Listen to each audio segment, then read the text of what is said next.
Hey guys, welcome to the 2020 Nissan 370Z Nismo. It's been a while since I've driven one of these. A 370Z was actually one of the first cars we filmed for the Winding Road Magazine YouTube channel back in the day. I used to lust after these things in college and in high school with the 350Z, and it is good to get back behind the wheel of one of these. This 370 Nismo has Recaro bucket seats, a 6-speed manual transmission, a 3.7 liter naturally aspirated V6. In this version it makes 350 horsepower and 276 pound-feet of torque. It's smooth, it's pretty torquey, and it pulls all the way to redline. And look, it still looks like an engine. Nissan refreshed this 370Z back in 2016, made a few tweaks to the exterior, and this thing still looks great. Classic sports car proportions, big loud exhaust tips, lots of little red accents, and of course these beautiful 19-inch rays forged alloy wheels wrapped in sticky Dunlop tires. I love the way this thing looks, but let's take it out on the road, see what it drives like. Is this still relevant today? What's it like driving a Z with some of its competition having been refined and been out for a while as well? I mean, I've spent a ton of time in the Miata, the BRZ, the FRS, and this Z kind of splits the difference between those cars and something a little bit higher end like a Porsche Cayman or a BMW Z4. And those cars have turned into maybe a little bit more of a luxury sports car experience, whereas there's a purity of form and purpose here with the Z that I think is still relevant. I like it. I will say the more I drive this thing, the more I do enjoy it. And you know me, I love a good new old car, and this does that very well. Something interesting I noticed is there are two reverse cameras, one in the mirror, one in the center display, which is kind of cool. Infotainment isn't anything to write home about. It's, you know, the original OG 370Z infotainment. You can connect your phone, you can play your music, so that's good. Otherwise, you've got lots of gauges. You can see your oil temperature, your battery voltage, your clock, a few gauges here to cycle through. I mean, there is an endearingness, I think, to the old feel of this car, but honestly, I think this is one of the best sports car cockpits on sale. It just looks right. It feels right. The driving position is nice. Of course, you know the gauge cluster moves with the steering wheel as you raise that up and down. That's kind of cool. You can get that ideal driving position. There's Alcantara and soft points in all the right areas. Right here for your knee, that's nice and soft and comfortable. Your elbows to rest on here, this is comfortable. These seats are great. And you even get a little bit of storage space behind those bucket Recaros. Even the trunk is decent. It's very low and flat, but it's reasonably wide. I'll show you guys a little peek of that. Underneath here, you even get a spare tire and a Bose subwoofer packaged in there pretty tightly.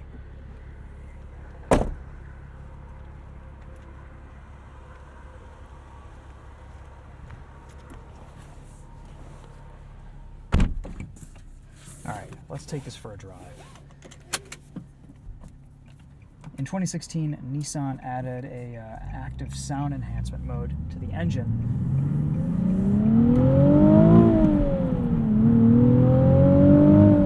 That pipes in speaker noise through this Bose sound system, and it basically senses the engine speed and plays the corresponding engine note. I'm not the biggest fan of how it sounds. Honestly, I think it's kind of lousy. I would rather a nice exhaust be fitted to this car, but it is something you can disable if you hate it. You have to go into the Bose amplifier and pull out a connection or take it to the dealer and they can disable it through the Nissan diagnostics tools. Personally, I like the way this sounded before that noise enhancement, but that's all I'll say about that. The pedals are well placed for heel-toe downshifts.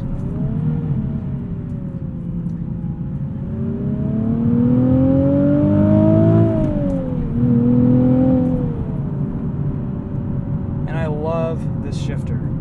This is a short shifter, and it feels like a short shifter. There is this heft and weight to it and resistance between cogs that is actually quite satisfying to row through the gears. And that translates a lot through the rest of the car. The steering is heavy. The clutch pedal has kind of a harsh bite point. It gives you the feeling that you're driving a sports car. This is a little bit of a Japanese muscle car in a sense. Let's do a launch here, see what it does. One press off for traction control.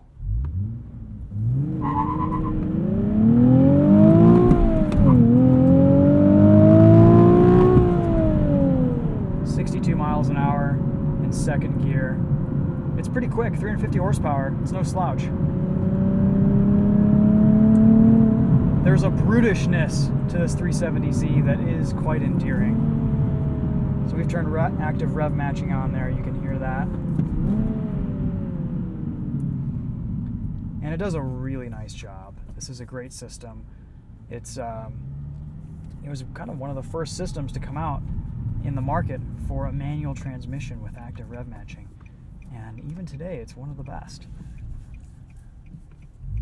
Part of me does prefer driving this car with the active rev matching on. It just smooths out the driving experience that much more. This is a little bit of a rough car to drive, or it can be, unless if you really pay attention to your inputs, and that's twofold. One, if you're a little bit less of an experienced manual transmission driver, that can be a frustrating experience, or you can turn active rev matching on, and that'll kind of make that difference up for you.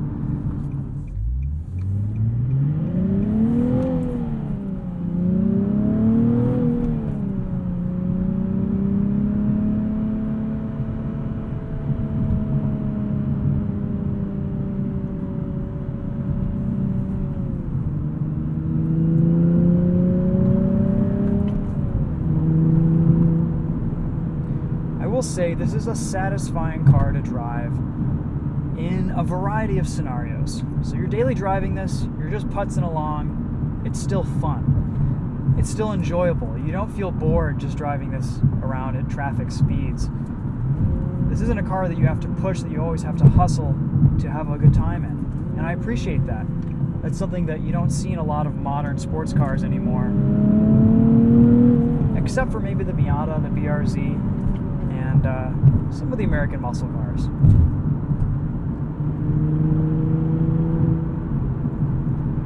The ride quality is actually surprisingly good for this Nismo tuned suspension. It's pretty dailyable. It's pretty livable. I could daily drive this. It's a little bit harsh over some of the larger bumps, as you would expect, but overall, it soaks everything up quite well.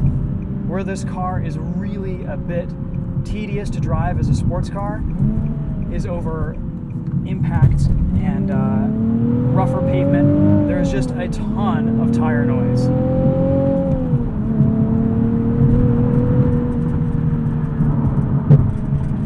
You'll hear here, it's almost deafening over these expansion joints.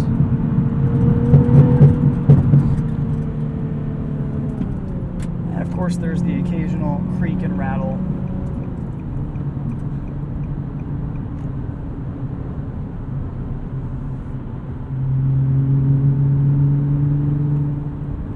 Highway though, pretty comfortable. Gets decent fuel economy, around 26 miles to the gallon on the highway, 17 in the city. This week I haven't had any trouble averaging 24, 25 miles to the gallon on longer extended journeys. Otherwise though, that's kind of the only drawback from the C, other than maybe side and rearward visibility. But you can always easily fix that with a fisheye mirror.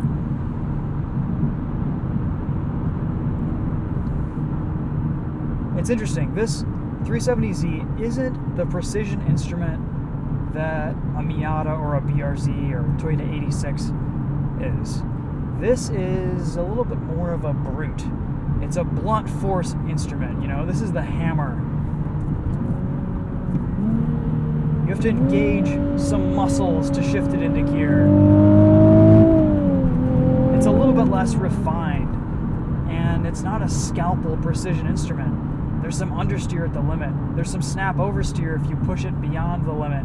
It's a little bit more of an 8/10 car instead of a 10/10 car. And you can kick this thing sideways. It's got a good amount of power. There is a lot of grip here, I will say. So, you know, your limits are going to be higher.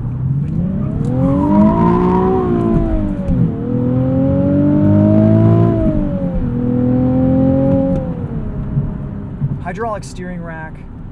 You get a decent amount of feel from it. It's nicely weighted. It has a good heft to it. And something I noticed that I don't feel in a lot of modern cars anymore is this tram line's a little bit according to the grooves and the bumps on the pavement. This has 245 with tires up front, and kind of gets pushed around a little bit.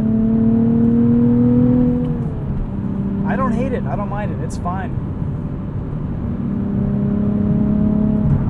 So check out these downshifts here.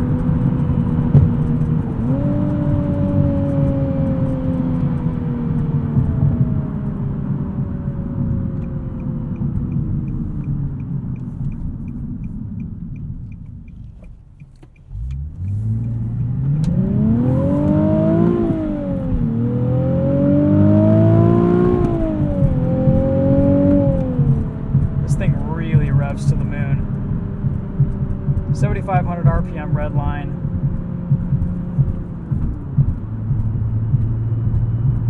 Honestly, besides the way this thing sounds, which is a pretty important part to any sports car, I don't mind it. It's this is a good package. It's a good, enjoyable car. You feel connected to the vehicle's inputs, and you could live with one of these every day, no problem. This is a fun car to drive, and I think it would be enjoyable to own one of these things. You do have to kind of do your research. These things have been out for so long that pretty much all the issues have been documented and talked about. I think the drivetrains on these are pretty bulletproof. There's some oil temperature issues on track. I mean, even driving on the street here, we're up to 220 degrees Fahrenheit with the oil temp. These do have oil coolers, but honestly, you probably want to add another one if you're going to be taking these to the track. But as a street car, as an enjoyable sports car experience, it's better than I thought it was, and I think that's worth something. Let's do a little sound test with the Bose audio system. I am quite impressed with the Bose in this. And we just got our phone connected. Go into our playlists, speaker test, and let's kick it off.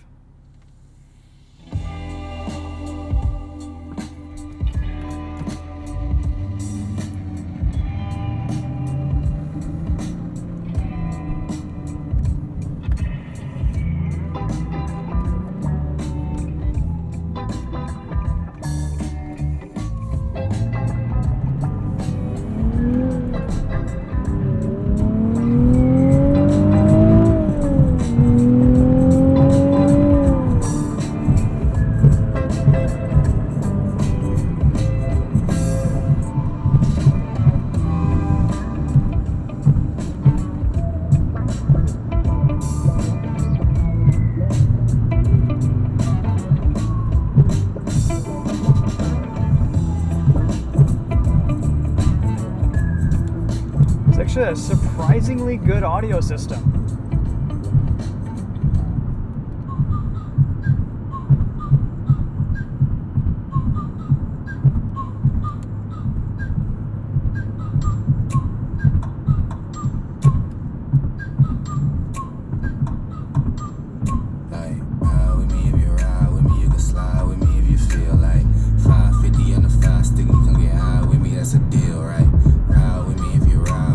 Slide with me if you feel like 5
idea on that Bose audio system. Let's sum up some thoughts here on the 370Z.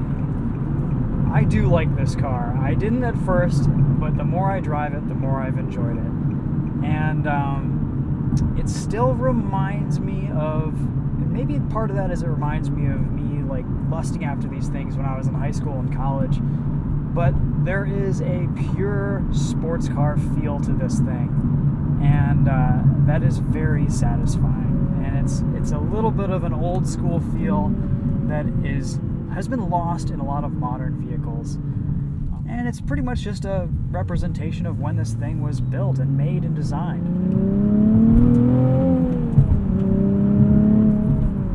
I feel like I'm driving a sports car, like I'm driving something that's a little bit special and hard-edged, and I like that.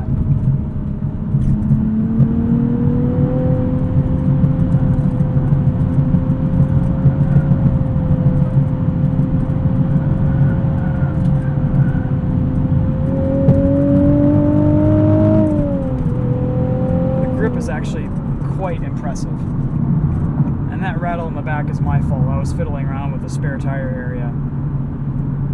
Normally that wouldn't be there.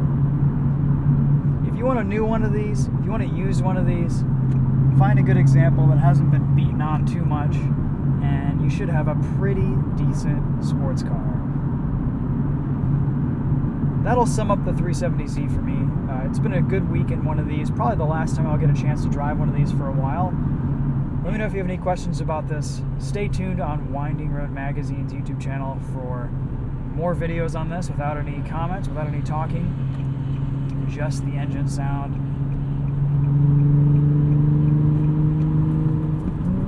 We'll catch you in the next video. Thanks for watching.